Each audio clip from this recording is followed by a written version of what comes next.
Сәлем достар, сіздермен осылай 10-15 минутта жасалатын шайға арналған печенье пісіреміз. Ол үшін бізге қажетті заттар: сары май, қант, 2 жұмыртқа, ұн, разрыхитель, шоколад. Шоколадты қоспаса да болады, өз еріктеріңізде. Бұл жерде бізге ешқандай миксер қажет емес, венчикпен немесе вилкамен араластыруға болады. Ертілген сары майымызға жаңағы қантты салып, венчикпен жақсылап араластырып шығамыз. Одан кейін оның үстіне 2 жұмыртқаны саламыз да тағы да араластырамыз.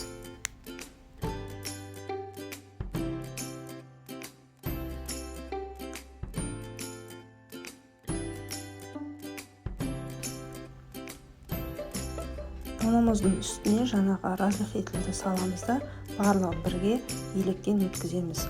Сұйық массамыздың үстіне електен өткізген ұнды жақсылап араластырып, қоймалжың тесто болғанша араластырамыз. Міне осындай қоймалжың тесто болады. Одан кейін осының үстіне жаңағы шоколадты бөліктеп сындырып қосып шығамыз. Бұл шоколадты қоспаса да болады, бірақ та балаларға шоколадпен ұнайтын сияқты, сондықтан мен шоколад қостым.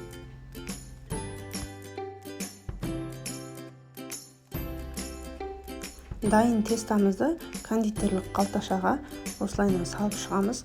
Кондитерлік қалташаның басын қайшымен кесеміз де, одан кейін листімізға пергамент немесе тефлоновый қағаз төсеп, осылайынан домалақ форма келтіріп құйып шығамыз. Әрине бұлардың ара қашықтығын кішкене сәл алшақтау қылдырып салу керек, себебі духовкаға салғаннан кейін бұл печеньелер көтеріліп, жалбайып піседі. Міне осындай 2 листі да шықты.